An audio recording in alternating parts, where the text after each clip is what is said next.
Hi there. So, you're a new or aspiring audiobook narrator and you want to get some tips on how to record your narration. I'm Andy, the audiobook narrator, and in my earlier video, 6 Steps to Successful Audiobook Narration, I promised to provide you with more details for each step so that you know how to perform each one.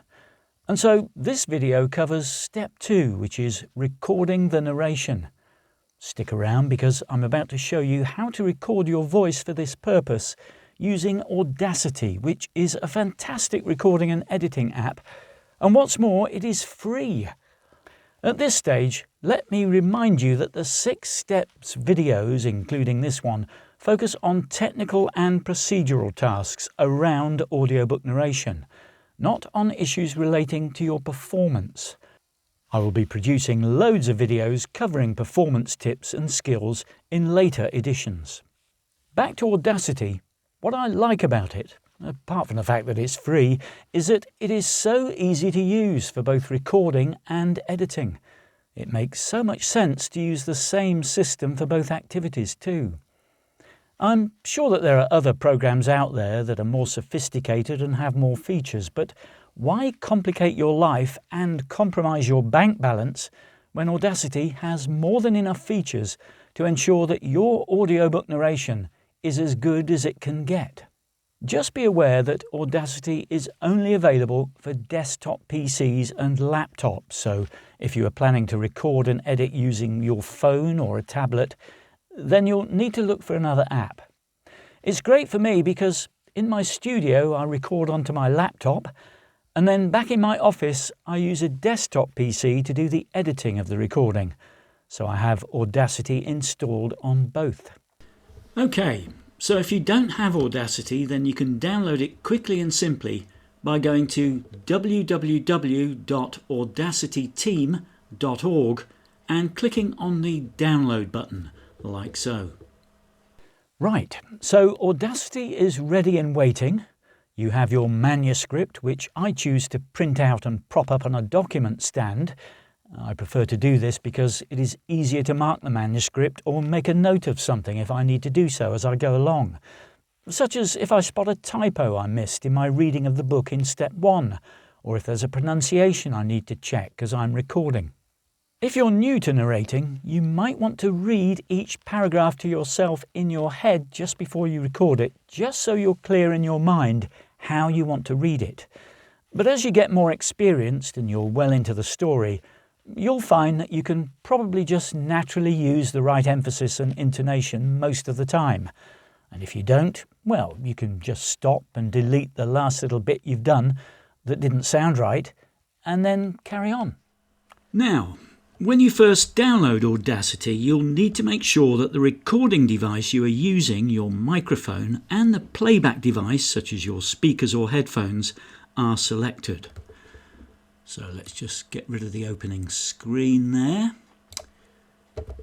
Okay, so to do this, just click on the audio setup button, like so, and then select the recording device. And there you'll see a list of the microphones that are connected to this particular device that I'm using, my desktop PC. Quite a few actually, but the one that I want, the microphone, Moman microphone, is the one I'll be using for this purpose, so that's correctly selected. And as for the playback device, it's not quite so crucial. I've selected the speakers and headphones, Realtek, which are integral to the desktop. That's the one that I want. So just make sure that you've got the right ones before you kick off. You'll also need to set the recording level, and I'm going to leave this at 100% for this particular purpose. You might want to experiment with this a little bit. Maybe set it at 75% by just moving the slider back, seeing how that sounds, adjusting it depending on really your equipment and your recording environment and so on. That will all make a difference to the the sound level that you get back on your recording. So you might need to experiment a little with that, but that's how you adjust it if you need to do so. You'll also find that there may well be adjustments on your microphone itself. There will certainly be an adjustment on your preamp. I've got mine set at around about the 50%, the midway level. And you might want to just leave it at that. In fact, I would recommend that once you've set it up to your satisfaction, it's just best to leave your preamp as it is. You don't need to keep adjusting that for each different recording you're doing. That's the last thing you want to do.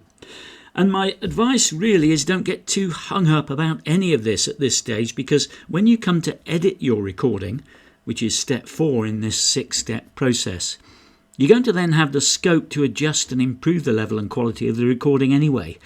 And again, you'll be using Audacity for that purpose. To start recording, simply move your mouse cursor to the red button here and click, and recording will start. Or simply press the R key on your keyboard, the letter R key, then start reading.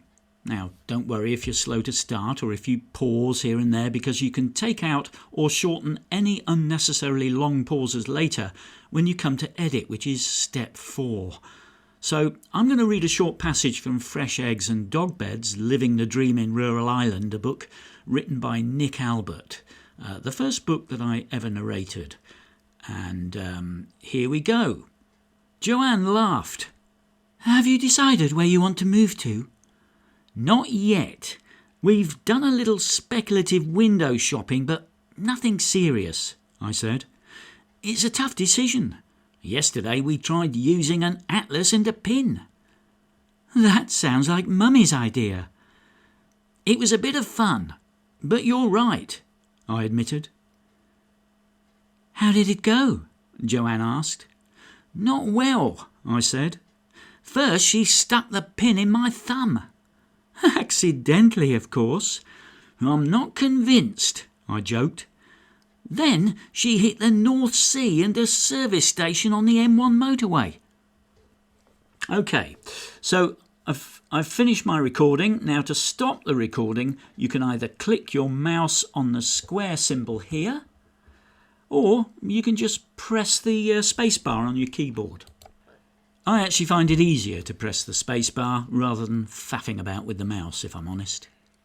Okay, so I've finished my recording, and in my next video, which is step 3 in the 6 steps to successful audiobook narration, I will show you how to review your recording and make any recording amendments there and then, which you will want to do whilst you're still sitting in front of the microphone. I'll be using this recording that I've done here, and there are some deliberate issues that I have included which will need amending so that I can show you how you do that. And once I've completed the review and amendment process, I'll show you how to save the recording so that you can then edit it and master it later. So that's it for now.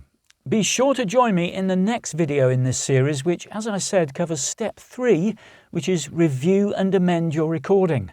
And if you found this video helpful, then please click the thumbs up button below, and if you haven't done so already, please subscribe to the channel and click the bell symbol once you've done so to make sure you get a notification each time I release the next video in this series, as well as many others.